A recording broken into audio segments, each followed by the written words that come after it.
Chiropractic and Wellness Center.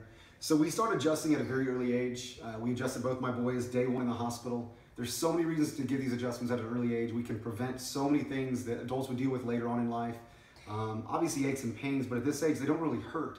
But if you think about how many times a child at this age will fall down, fall off a swing set, etc., they need adjustments in a lot of ways more than we do as adults. But we adjust them now to prevent for the future. So we're going to go and adjust little Grayson here and show you how simple and easy it is. All right, Gray. Let's lean you over. Good job. Can you relax for me? Nice.